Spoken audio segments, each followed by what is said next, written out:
It's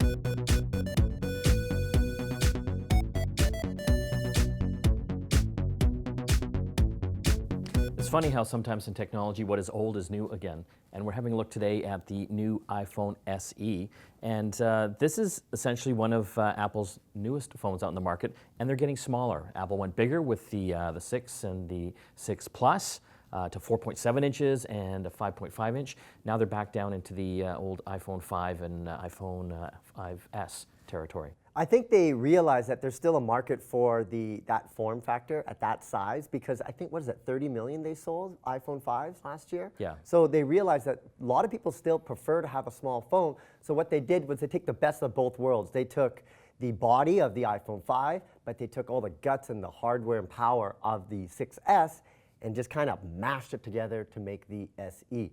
By the way, do you know what the SE stands for? In your mind, or? I've done some research. Okay. I think it stands for Special Edition. That's coming from Apple. I would go with that. Yeah. Or super excellent. I like that. So have a look here. This is the iPhone 6S. You can see it definitely has a lot more real estate as far as the screen goes, but I'm telling you, I'm in love with this. I love the design of the old 5 and 5S, and it's essentially got the same form factor and everything, but I love the fact that I can hold this in my hand and I can use my thumb to basically get to everything on the screen. That is the big issue about these phones. Any kind of phone that's about 5 inch and up, that's the problem, because it's nice to have that big real estate, but you can't do it with one hand. And being, us in Vancouver, when it's raining and you got an umbrella in one hand and you got your phone in the other, and you're like trying to text somebody, but you can't do it. And you know what happens? You end up dropping your phone because you're trying to reach the limits of your thumb. Well, it is beautiful as far as design. I always love this design.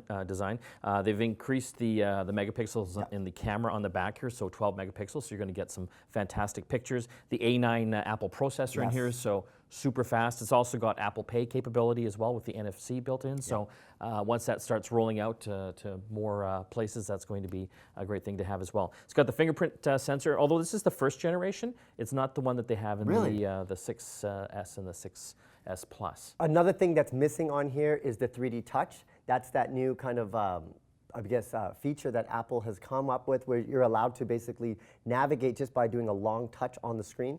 That feature, unfortunately, is not available on this, but maybe next year. It does have the live photo capability as well, so that's where you can take a picture and it'll capture 2 seconds, about a second and a half before and after the photo, kind of creating little videos. So kind of a nice feature. And again, for people that love to handle their phone in their one hand, the 4-inch size is perfect, and I think I'm actually going to go back to this. Really? Yeah. Interesting. And look, rose gold too. How cool am I? Yeah, and that's one thing that the iPhone original 5S did not have, rose gold, and that's been very popular with iPhone users, so it's no wonder that they brought that with the SE. Thumb is happy again. There you go, the iPhone SE.